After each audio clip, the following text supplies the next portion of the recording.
Shalom, shalom à tous les saints. Nous bénissons encore l'Éternel notre Dieu qui nous dispose encore ce temps afin de pouvoir toujours partager tout autour de la parole.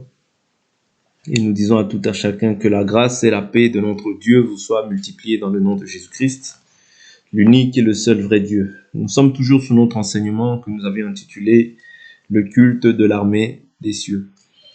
Ok, donc sur ce thème, nous sommes en train de voir en fait la manière dont le culte, dont certaines personnes rendent un culte, mais à un culte qui est voué en fait à des divinités, vous voyez, ou bien à la création, mais non pas au créateur, vous voyez, ou bien à la créature, mais non pas au créateur. C'est-à-dire que la créature, que ce soit la lune, les étoiles, le soleil, la mer, la terre et tout ce qu'elle renferme, a été créé par Dieu. Voilà pourquoi Dieu doit être l'objet de notre adoration. C'est lui qui doit être au centre de nos vies. Et pas, c'est-à-dire, il n'y a pas quoi que ce soit qui puisse rivaliser ou concurrencer Dieu. Voilà pourquoi le culte, c'est l'honneur, la vénération qu'on rend à une divinité, soit Dieu, créateur des cieux et de la terre, soit une idole. Vous voyez? Soit une idole. Ouais, quelle qu'elle soit. Ça peut être la lune, ça peut être les étoiles. Toutes ces choses-là, lorsqu'on rend un culte à ces choses-là, ce sont des idoles. Et comme Dieu, selon Ésaïe 42, verset 8, ne partage pas sa gloire avec un homme, ni son honneur avec les statues, selon Dieu, lorsque nous vénérons en fait la création, ou bien la créature, nous vénérons un démon. Ouais, nous sommes non plus en relation avec lui, mais nous sommes en relation avec les pratiques qui ne sont pas réservées en fait à celui qui prétend être enfant de Dieu. Et enfant de Dieu, ce n'est pas simplement, c'est une position. Ouais, c'est une position que tu reçois. C'est-à-dire que autrefois tu étais enfant, tu étais né de la chair et du sang, mais au jour d'aujourd'hui, en plus que tu sois né de la chair et du sang, mais tu es né de Dieu. C'est-à-dire naître de Dieu voudrait dire que tu dois avoir une attitude, un comportement qui diffère en fait des gens qui ne connaissent pas Dieu. Vous comprenez? Parce que ici nous prenons en fait le culte de l'armée du ciel.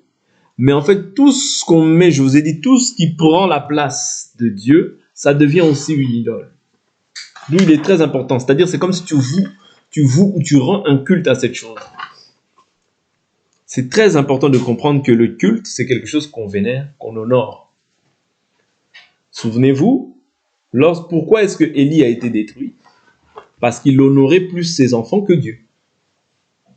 Vous comprenez? C'est-à-dire le fait de pouvoir, par exemple, lorsque tu vois même une transgression, quelqu'un qui transgresse la loi, le fait de pouvoir laisser ces choses-là, ne rien dire par rapport à ces choses-là, c'est honorer plus la personne que Dieu. Et selon Dieu, peut-être selon toi, tu vas dire, bon, moi je sers Dieu, mais selon Dieu, tu es en abomination à l'Éternel. Pourquoi? Parce que tu ne prends pas la bonne part. Or, la bonne part, selon Dieu, c'est de toujours mettre Dieu en premier lieu, sur toute chose. C'est-à-dire, il est alpha, il est oméga. Dans tout, Dieu doit être alpha et oméga. S'il y a quelque chose qui prend la place de Dieu, ça devient une idole. Ça devient aussi quelque part comme un culte que tu rends. Mais ici, nous sommes vraiment en train de nous positionner par rapport à la manière dont les Israélites ou aussi au sein de l'Église, quand je dis au sein de l'Église, c'est-à-dire que quand Paul, dans ses voyages missionnaires, nous avons vu en fait comment est-ce que les gens rendaient des cultes aussi à des dieux inconnus, à des divinités païennes, d'autres appelaient Paul Zeus et d'autres Hermès. Tout ça en fait c'était des divinités qui vénéraient. Ok? Mais lorsque Paul vient, il leur annonce en fait le message du salut. Il leur annonce qu'en fait toutes ces choses-là auxquelles vous rendez un culte, ce sont des dieux inconnus. Ce sont des idoles. Ok? Et le salut ne s'obtient que par la grâce, au moyen de la foi, et en aucun autre nom, si ce n'est dans le nom de Jésus-Christ. C'est-à-dire que ça, lorsque maintenant tu seras en communion avec Jésus-Christ, tu seras en communion avec le véritable Dieu. Ok? Prenons une écriture. Nous avions pris Actes chapitre 7. J'aime beaucoup cette écriture. C'était l'écriture que nous avions touchée en tout premier. Continuons sur cette écriture-là. Actes chapitre 7. Je prends à partir du verset 37. L'écriture dit « C'est ce Moïse qui a dit aux fils d'Israël, Dieu vous suscitera d'entre vos frères, un prophète comme moi. C'est lui qui, dans l'assemblée au désert, était avec l'ange, qui lui parlait sur le mont Sinaï, et avec nos pères. Il reçut de vivants oracles pour vous les donner. Nos pères ne voulurent pas lui obéir, mais le repoussèrent, et dans leur cœur, ils se tournèrent vers l'Égypte. C'est-à-dire dans le cœur, c'est-à-dire apparemment comme ça, on ne le voyait pas.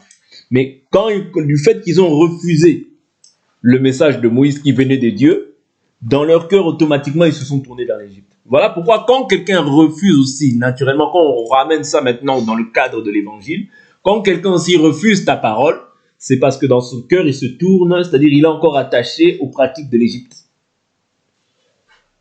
C'est comme ça, c'est ainsi que je vous avais dit aussi que la Bible nous dit, plusieurs abandonneront la foi pour se tourner vers des esprits séducteurs et des doctrines de démons. C'est-à-dire que tu ne peux pas demeurer dans la foi et demeurer à la fois dans les doctrines de démons. Ça n'existe pas. Soit tu es avec Jésus, soit tu es contre Jésus. Soit tu rassembles avec Jésus, soit tu disperses sans Jésus. Donc dans leur cœur, ils se tournèrent vers l'Égypte. L'Égypte est symbolisée comment? Par le monde. L'Égypte, quand tu refuses cette parole, ce qui va s'attacher à toi, c'est l'amour du monde. Or, l'Écriture est claire. Adultères que vous êtes, ne savez-vous pas que l'amour du monde est inimitié envers Dieu? Ceux qui veulent se rendre comment? Amis du monde se rendent automatiquement ennemis de Dieu. C'est ça l'Égypte. C'est vouloir être ami du monde. C'est vouloir plaire au monde. C'est vouloir marcher selon les codes, les préceptes et les principes de ce monde. Or, c'est à ce moment-là même que tu es en abomination à l'Éternel. Ok? Donc, dans leur cœur, ils se tournèrent vers l'Égypte en disant à Aaron, fais-nous des dieux qui marchent devant nous, car ce Moïse qui nous a fait sortir du pays d'Égypte, nous ne savons ce qui lui est arrivé. Fais-nous des dieux qui marchent, c'est-à-dire des idoles, une idole en quelque sorte. Un Dieu qui marche. C'est ça aujourd'hui, c'est le même esprit qui agit aujourd'hui dans l'Église. C'est le même esprit. Chacun veut son évangile. Chacun veut sa manière de voir la chose. C'est le même évangile. Voilà pourquoi l'Écriture dit, plusieurs ne supporteront plus la saine doctrine. Mais ayant quoi? La démangeaison d'entendre des choses agréables, ils se donneront comment? Enseignant sur enseignant. Non, tu vas là-bas, comme on te parle d'une manière sèche, on te dit ça, ce n'est pas conforme à la parole de Dieu, ça, ce n'est pas doctrinal. Oh non, moi je vais entendre l'autre évangile. Vous voyez, c'est-à-dire c'est le même esprit. Il cherche une personne qui va lui dire des choses qui plaisent à ses envies charnelles. Ok? Mais la Bible nous dit que la parole du Seigneur subsiste scellée. Le Seigneur sait ce qui lui appartient. Mais quand tu appartiens à Dieu, en réalité, tu dois être souple, avoir le cœur disposé à recevoir cette parole, même si cela est contraire à ta volonté. Parce que Dieu ne vient pas pour pouvoir te plaire. Le Fils de Dieu est apparu afin de détruire les œuvres du diable. Oui? Le fait qu'il soit venu, c'est pas pour que tu restes la même personne. Non, ça c'est pas Dieu. Quand Dieu vient, il doit te vaincre. Il doit te vaincre. C'est-à-dire que tu dois être vaincu, accepter d'être vaincu par Dieu. Mais quand tu veux garder ta vie, la chose qui va se faire, tu vas te tourner forcément vers l'Égypte. Non, moi, ces choses-là, c'est pas de mon âge. Moi, je suis pas encore prêt. Tu penses que toi, tu vas vivre à un âge avancé. Ça, c'est dans ta pensée. Mais tu ne sais pas ce que Dieu a fixé pour toi. Il y en a qui parviendront à un âge avancé. Il y en a qui ne parviendront pas aussi. C'est selon le plan de Dieu. Hein. Dieu peut permettre que tu partes à 20 ans. Dieu peut permettre que tu partes à 30 ans. Voilà pourquoi la Bible dit, quand si vous entendez sa voix, n'endurcissez pas vos cœurs comme au jour de la révolte.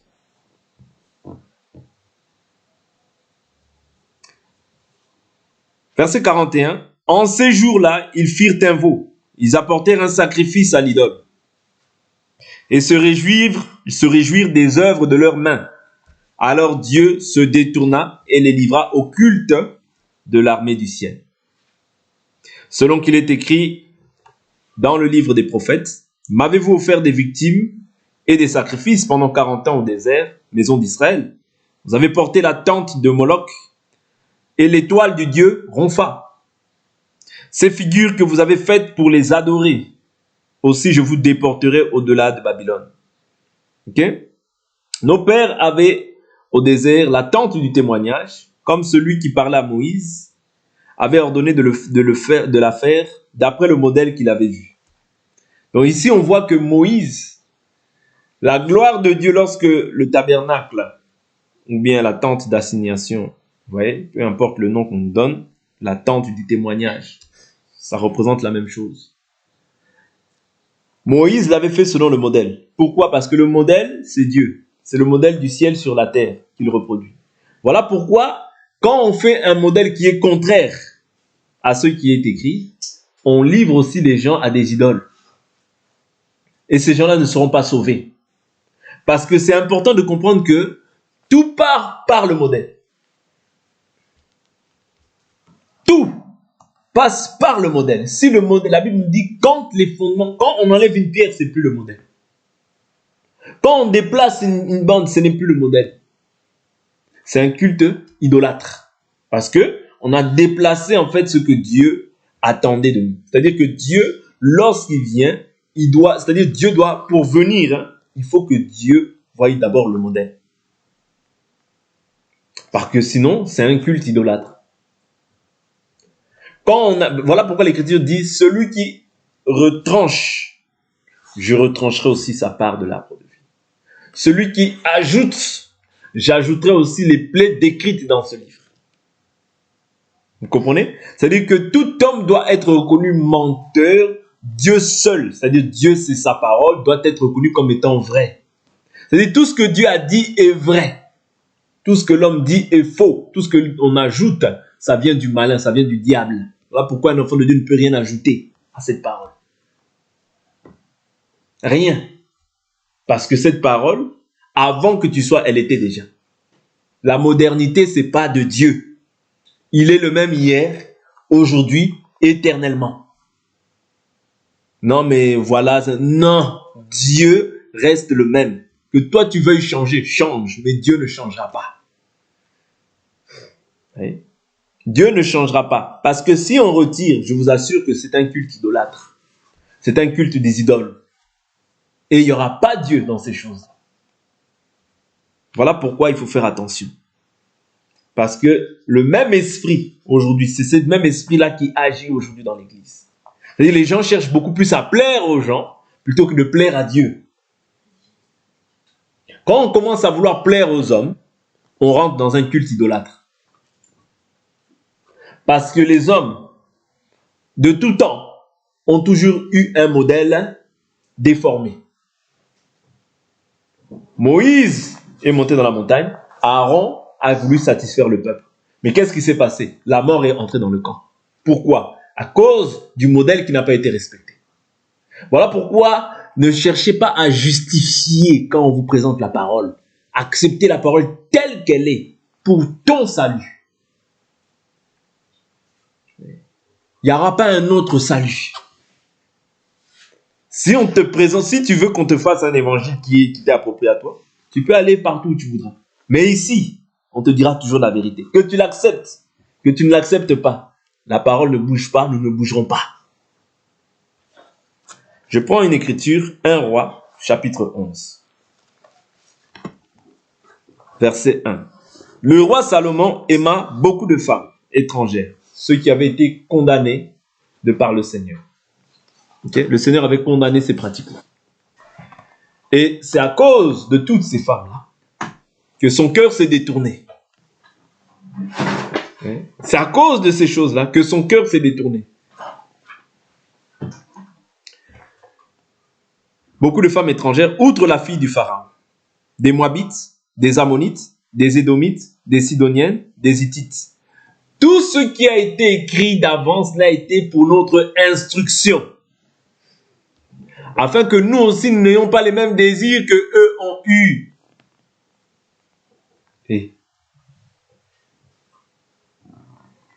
Ouais, que nous n'ayons pas les mêmes désirs que eux ont eu. Les pratiques des nations qui sont contraires à la volonté de Dieu. Dieu a dit, vous ne marierez pas vos fils à leurs filles. Ouais. Vous ne les marierez pas.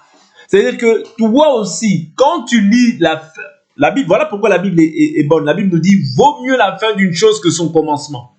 Salomon avait tout pour lui. La gloire, la sagesse, tout.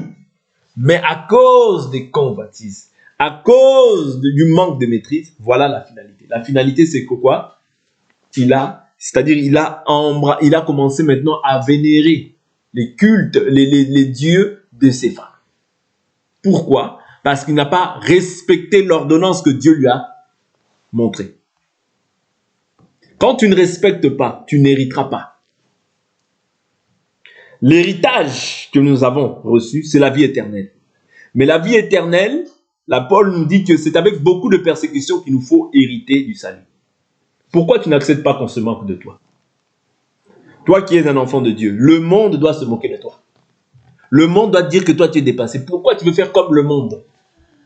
Quand tu veux faire comme le monde, ça veut dire toi tu veux que cette idole-là, c'est-à-dire dans ton cœur, tu veux vivre comme les gens du monde. Tu es différent. Quand tu es différent, cette différence doit se marquer en toutes choses. Oui. Je prends le verset 2 de 1 Roi chapitre 11. Donc il a pris toutes ces femmes-là appartenant aux nations dont l'Éternel avait dit aux Israélites, vous n'irez pas chez elles et elles ne viendront pas chez vous.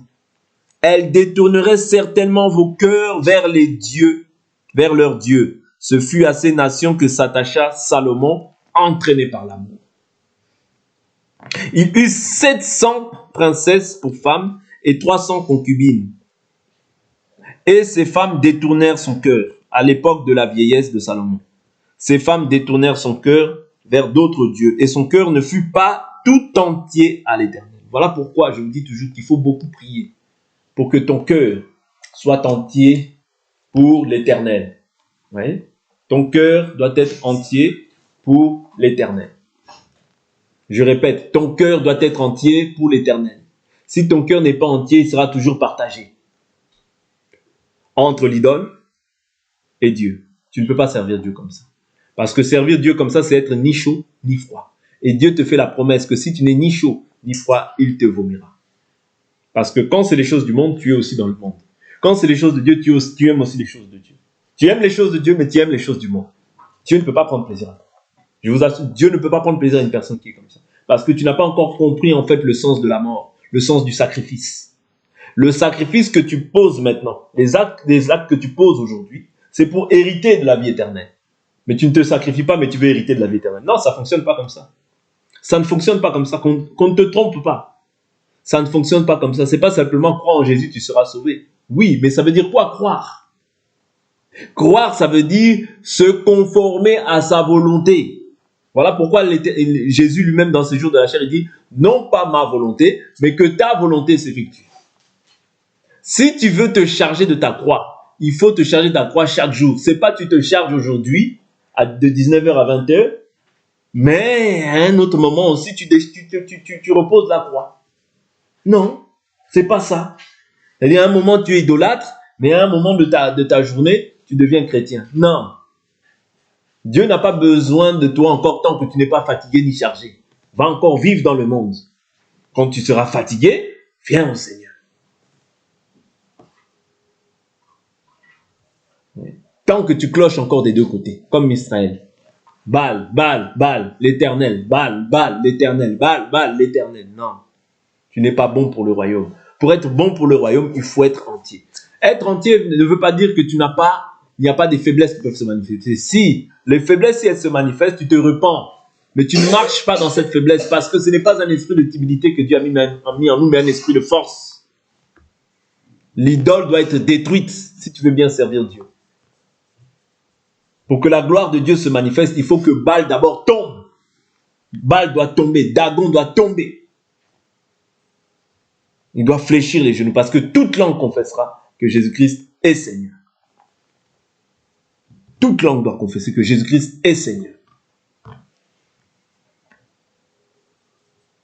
Donc il dit quoi? Son cœur ne fut pas entier à l'Éternel, son Dieu, comme l'avait été le cœur de son père David. Salomon se rallia au culte d'Astarté, divinité des Sidoniens, et au culte de Milcom, l'abomination des Ammonites. Salomon fit ce qui est mal aux yeux de l'Éternel et ne suivit pas pleinement la voie de l'Éternel, comme son père David. Alors Salomon bâtit sur la montagne qui est en face de Jérusalem un haut lieu pour Kémosh, l'abomination de Moab, et pour Moloch, l'abomination des Ammonites. Il agissait ainsi pour toutes ces femmes étrangères qui offraient des parfums et des sacrifices à leurs dieux. L'Éternel fut irrité contre Salomon parce qu'il avait détourné son cœur de l'Éternel, le Dieu d'Israël, qu'il était apparu 2 fois. Il lui avait donné des ordres sur ce point précis, qu'il n'aille pas se rallier à d'autres dieux, mais Salomon n'observa pas les ordres de l'Éternel. Alors l'Éternel dit à Salomon, puisqu'il en est ainsi avec toi, et que tu n'as pas observé mon alliance et mes prescriptions que je t'avais ordonnées, je vais déchirer certainement le royaume pour te l'ôter et je le donnerai à ton serviteur. Généralement, quand tu n'observes pas les lois du Seigneur, parce que ces choses-là sont une instruction pour nous. Quand tu n'observes pas les lois du Seigneur, Dieu va susciter toujours une personne. Oui, ton serviteur. Et Dieu va donner de la supériorité à ce serviteur. Ou Dieu suscitera une nation qui va venir t'asservir. Vous comprenez? Généralement, quand vous lisez la loi, vous verrez que c'est toujours comme ça. C'est pour ça que tu ne fais pas... En fait, étant un enfant de Dieu, la foi, ce n'est pas attendre des conséquences. Non. La foi, c'est de pratiquer quand tu entends. Vous comprenez? J'ai foi, j'ai cru, ça veut dire c'est bien, c'est un premier pas. Mais j'ai foi, maintenant, je mets en pratique les ordonnances qui m'ont été transmises pour mon salut, pour la paix avec Dieu. Qu'importe ce que les gens pensent, qu'importe ce que les gens disent, l'essentiel c'est d'être en paix avec le Seigneur parce que toi tu as une destination. Le monde n'a pas de destination, le monde n'a pas d'espérance. Toi tu as une espérance. Si le païen lui va se prosterner devant la lune des étoiles, il n'y a pas de problème. Dieu ne tient pas compte des temps d'ignorance. Mais toi, comme tu connais la vérité et que toi tu le fais, toi tu seras châtié. Voilà pourquoi si tu veux suivre le monde, tu vas vivre comme le lion de ce monde. Il ne faut pas suivre le monde. Parce que toi, Dieu va te châtier. L'autre ne connaît pas, il n'a pas la connaissance de Dieu. Mais toi, tu as la connaissance de Dieu. Dieu châtie tout fils qu'il agrée. Si Dieu t'a agréé, il doit te châtier. Mais n'attends pas le châtiment. Parce que ce n'est pas une preuve de foi. La preuve de la foi, c'est de mettre cette parole en pratique. Si vous m'aimez, gardez mes commandements. C'est important. Donc, on va prendre encore d'autres écritures. Prenons aussi dans le livre de... Allons dans le livre de Josué. Ce qu'il faut savoir, c'est que un enfant de Dieu, Jésus a dit, veillez et priez afin de ne pas entrer en tentation. L'esprit est disposé, mais la chair est faible. L'enseignement que tu entends aussi permet que tu puisses avoir foi, permet d'augmenter ta foi et de te sanctifier, de te rendre pur. Parce que Jésus dit, sanctifie-les par la vérité, ta parole est la vérité. Méditez cette parole, écoutez l'enseignement, c'est aussi un moyen de sanctification pour ta vie. C'est aussi une manière de pouvoir rester aussi toujours en fait éclairé ou comment on peut dire ça, rester toujours en alerte par rapport à ce que tu crois. Mais moins tu écoutes, moins tu médites, moins tu seras en alerte et plus tu seras en fait soumis à la volonté de la chair. Voilà pourquoi la Bible nous dit, Paul dit, je traite durement ma chair. Ton premier ennemi, c'est ta chair d'abord, parce que les désirs résident dans la chair. Quoique tout désir ne soit pas un péché, mais néanmoins, les mauvais désirs, comme les bons aussi, résident dans la chair. Voilà pourquoi un enfant de Dieu doit être à même de pouvoir discerner, distinguer et faire un travail. Parce que Dieu a déjà fait sa part. Sa part, c'est de donner son esprit. Sa part, c'est de donner l'enseignement. Maintenant, qu'est-ce que toi tu fais de cela? Parce que si ces choses-là n'habitent pas en abondance en toi, qu'est-ce qui va se passer? C'est que tu vas tourner forcément ton cœur vers l'Égypte. C'est-à-dire ces choses que toi tu connais, que tu entends. mais tu vas les pratiquer. C'est ce que Paul dit. Ce que je ne veux pas faire, c'est ce que je fais. Le bien que je veux faire, je ne le fais pas. Mais le mal que je ne veux pas faire, c'est ce que je fais. Misérable que je suis, qui me délivrera de ce corps de mort? Gloire soit rendue à Dieu qui nous fait triompher par Jésus-Christ. Ainsi, par la loi de la chair, je suis esclave de la loi du péché, mais par la loi de l'esprit, par la parole, je suis esclave de la loi du Seigneur. C'est-à-dire, pour être esclave de la loi du Seigneur, il faut la méditer, il faut prier, il faut écouter l'enseignement. Toutes ces choses-là te permettent de pouvoir demeurer debout. C'est ainsi que l'Écriture déclare que celui qui est debout prenne garde de ne pas tomber. Mais si tu ne prends pas garde, tu tomberas. Tu tomberas forcément. Si tu ne veilles pas, tu tomberas forcément. Parce que d'abord, les pensées vont être attaquées. Et les pensées, comment est-ce qu'elles vont se manifester? C'est qu'il faut que tu saches que tant que tu es maintenant enfant de Dieu, il y a un combat qui est perpétuel. Tu as un combat permanent avec le diable. Je prends l'écriture de Nombre. Et vous allez voir, en fait, que des fois, il y a des choses que tu ne veux pas faire. Parce que tu connais la loi de Dieu. Mais que si tu ne veilles pas, tu vas faire. Si tu ne veilles pas, si tu vis toujours dans les passions, dans les plaisirs, dans les désirs, tu vas tomber. Non que je le veuille, mais parce que c'est ce que la Bible nous dit. Jésus l'a dit. Si Jésus l'a fait, c'est aussi pour nous montrer un exemple à nous qui sommes dans cette chair. Comment est-ce que nous devons vivre? Nombre. Parce que nous voyons en fait les gens rendre un culte à l'armée du ciel, la lune, les étoiles, le soleil, toutes ces choses-là. Oui, nous disons, mais comment eux qui ont vu toute cette gloire, ils ont vu Dieu pouvoir les délivrer, ils ont vu la manifestation de la puissance de Dieu, ils voyaient la colonne de feu comme ça, la colonne de nuée comme ça, c'est-à-dire ils marchent, ils voient une colonne de feu comme ça qui les suit. Ils marchent, ils voient la colonne de nuée physique, visiblement comme ça.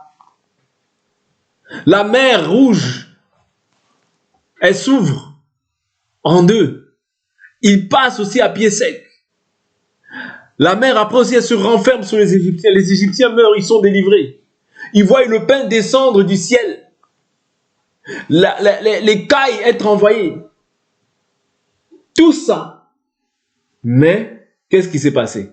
Tout ça, ils ne l'ont pas reçu avec foi. Voilà pourquoi quand tu reçois cette parole, prie pour ton cœur, que tu reçoives cela avec foi dans ton cœur. Parce que tu ne la reçois pas pour pouvoir te dire, bon, j'ai reçu la parole. J'ai reçu la parole, c'est habituel. Non! Vois en fait chaque enseignement comme si c'était le dernier jour de ta vie. Est-ce que si le Seigneur vient là, je pars ou je reste? Il faut qu'un enfant de Dieu, étant un enfant de Dieu, il faut que tu puisses élever ton niveau. En te disant, mais si le Seigneur vient aujourd'hui là, est-ce que je pars? Par rapport à ma vie, par rapport à la manière dont je me sanctifie, est-ce que je pars réellement? Vous voyez? Est-ce que je pars réellement? Ça ne sert à rien de venir écouter et de se dire, bon, je veux changer petit à petit. Le temps ne t'appartient pas. La Bible nous dit, racheter le temps, les jours sont mauvais. Si ces gens l'ont pratiqué, est-ce que toi, tu penses que tu es à l'abri de ces choses-là? Non, tu n'es pas à l'abri. Mais seulement la Bible nous dit, rechercher la paix avec tous et la sanctification, sans laquelle nul ne verra le Seigneur. L'objectif pour lequel tu écoutes la parole, c'est pour que tu voies le Seigneur. Si même la mort survient au jour d'aujourd'hui, que la mort pour toi soit un gain. Oh non, moi je veux y aller encore le temps. Le temps ne t'appartient pas. Le temps ne nous appartient pas.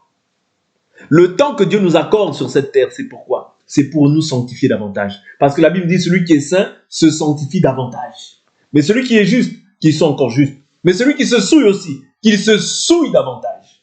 Mais Jésus dit quoi? Voici, je reviens bientôt. Ma rétribution à moi, elle est avec les justes. Toi, tu es injuste, tu veux hériter de la justice comment? Tu t'opposes toujours à la parole de Dieu, mais tu veux hériter des choses de Dieu. Comment? Ça n'a pas de sens. Ça n'a pas de sens. Soit tu suis Dieu, soit tu suis ta volonté. Mais si tu prétends suivre ta volonté, mais va vivre comme tout le monde. C'est bon, il n'y a pas de problème. On comprend que voilà, tu as choisi ta route. Parce que la Bible nous dit quoi? Le Seigneur dit, choisissez maintenant qui vous voulez servir. Je te conseille, j'ai placé au devant de toi la mort et la vie, le bien et le mal. Je te conseille de choisir la vie afin que tu vives et que tu sois heureux. Afin que tu vives et que tu sois heureux. C'est ça le chemin de la vie. Oui. Pour que tu vives éternellement et que tu sois heureux. C'est-à-dire, le bonheur ne se résume pas à tout ce que tu vas accumuler, diplôme, tout ça. Non, le bonheur, c'est pas ça. Le bonheur réside dans la parole. Ça, c'est Deutéronome 30, versets 15, 19. Vous verrez ça là-bas. Je te conseille de choisir la vie afin que tu vives et que tu sois heureux. Oui.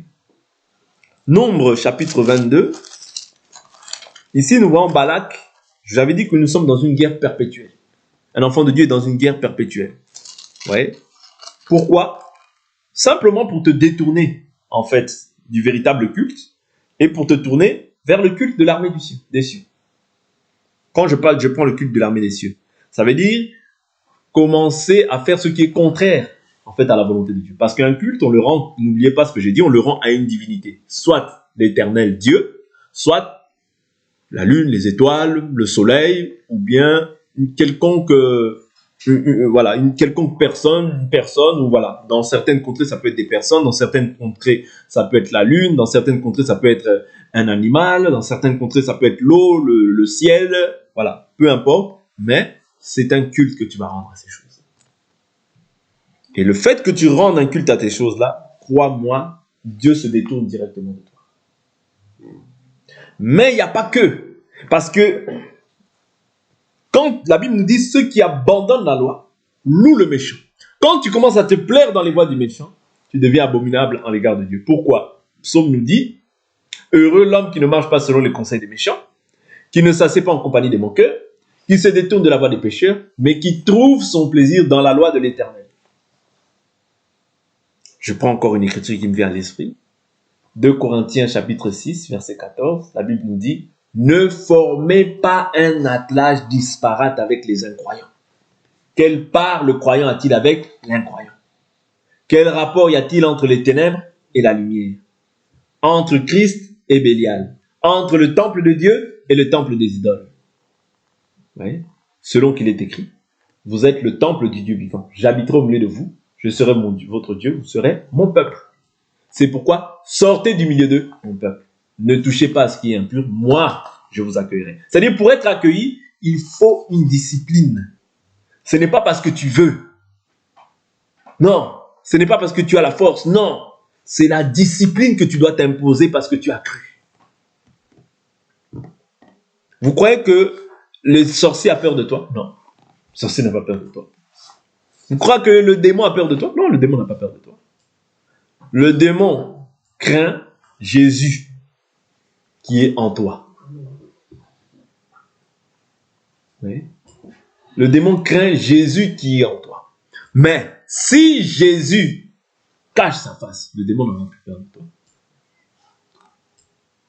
Si Jésus est en toi, mais endormi en toi, voilà pourquoi il faut ranimer. La Bible dit ranime la flamme du don de l'esprit qui est en toi. Dans la barque, Jésus était là, mais il était endormi. La barque peut aussi symboliser ta vie. Jésus peut être en toi, mais peut être aussi endormi. Tu cries Jésus, Jésus, pas de manifestation. Pourquoi? Parce que tu ne sais pas ranimer. Il faut ranimer ces choses-là par la vie de prière, par la parole, par la louange, l'adoration. Tout ça, c'est des moyens que Dieu nous donne pour pouvoir ranimer ces choses-là. Si eux l'ont fait et qu'il y a eu du résultat, nous devons suivre ce modèle-là pour voir le résultat. Le diable n'a pas peur de tes prières, de tes cris. Non, le diable a craint quand tu crains Dieu. Ouais, parce que la Bible nous dit quoi? Si vous gardez mes commandements, je serai l'ennemi de vos ennemis, l'adversaire de vos adversaires. Ils viendront par un seul chemin, ils fuiront par 7 chemins. Ça, c'est quand les bénédictions qui vont accompagner ceux qui observeront la parole du Seigneur. Les bénédictions vous accompagnent. Tu n'as pas à forcer. La bénédiction est avec toi. Elle t'accompagne partout où tu es. Pourquoi? Parce que tu gardes les ordonnances du Seigneur.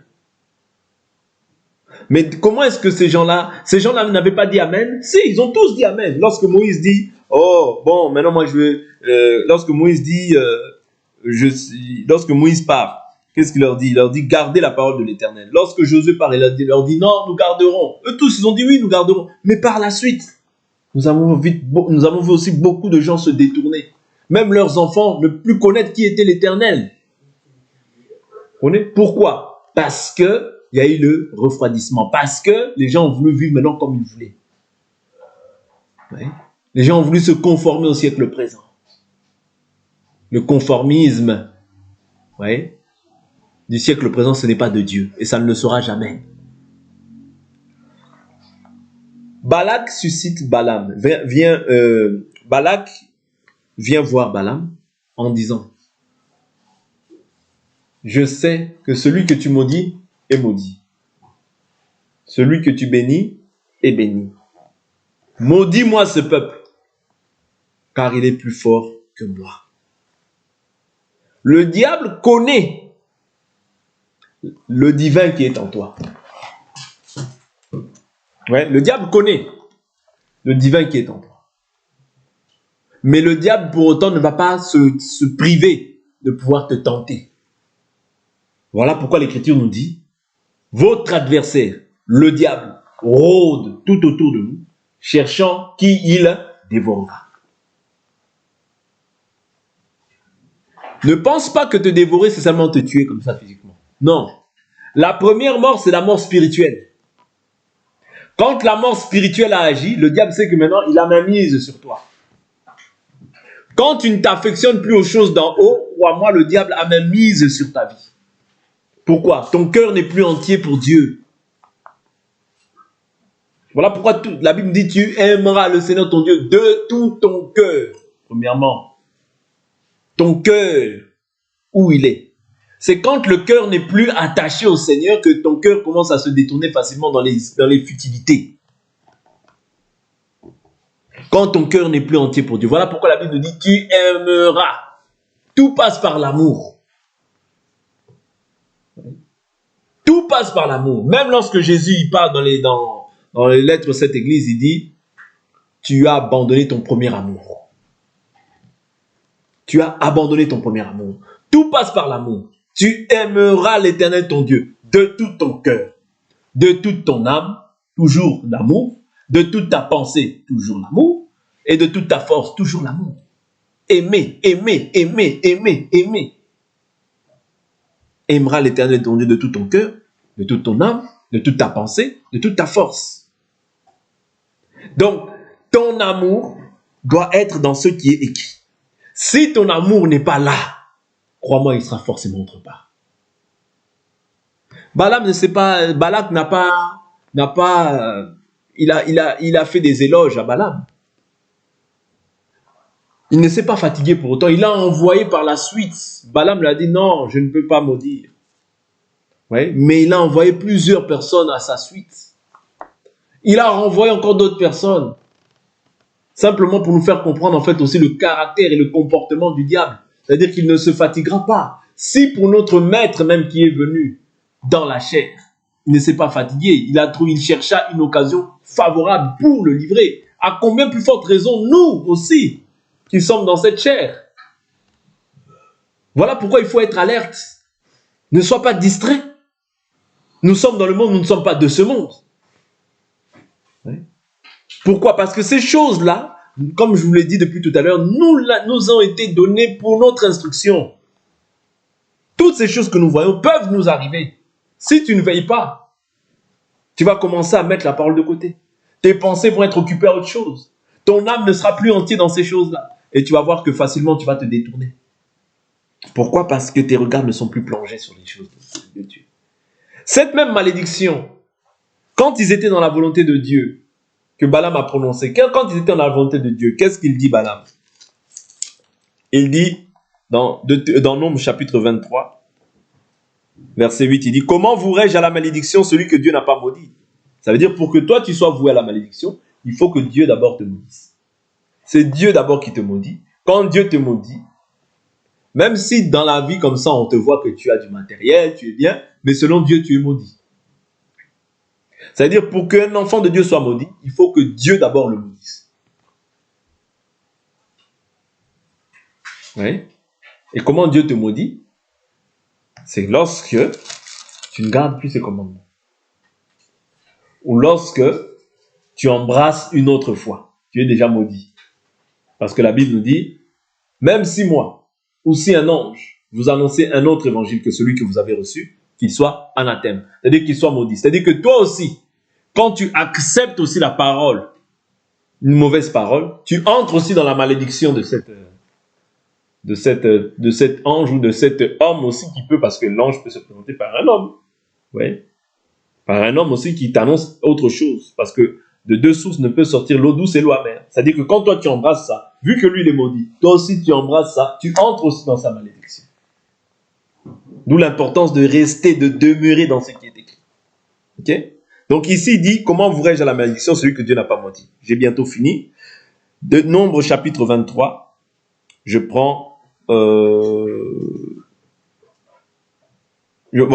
continue dans Nombre 23 verset 8, il dit, comment ouvrais-je à la malédiction celui que Dieu n'a pas maudit?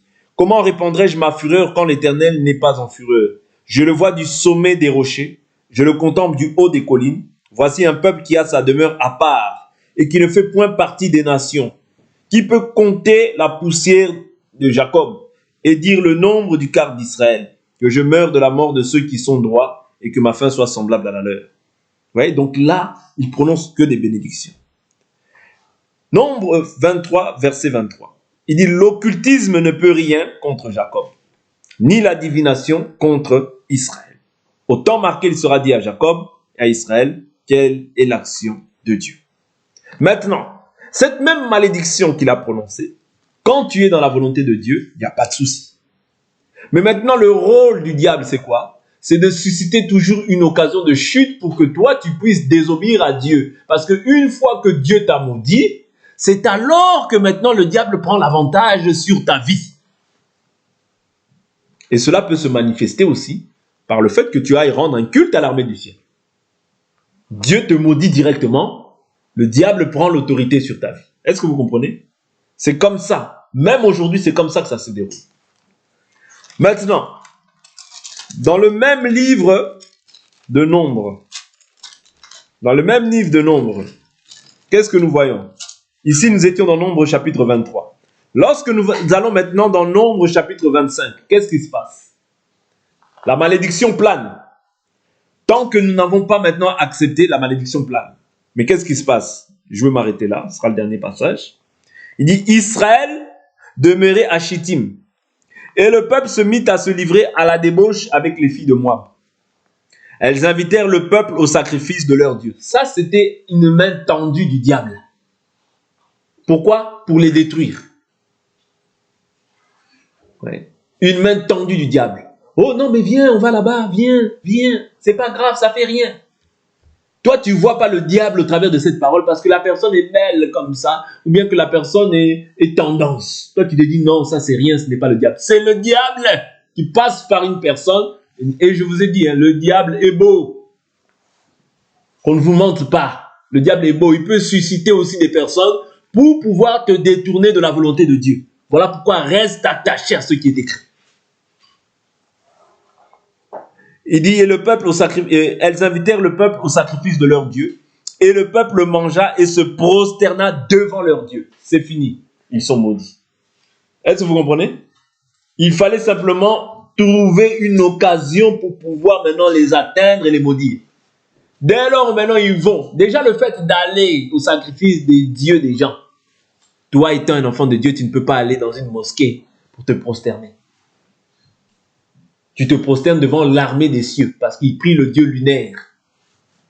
Tu ne peux pas. Oui, mais c'est ma copine. Je l'aime comme moi-même. Tu ne peux pas.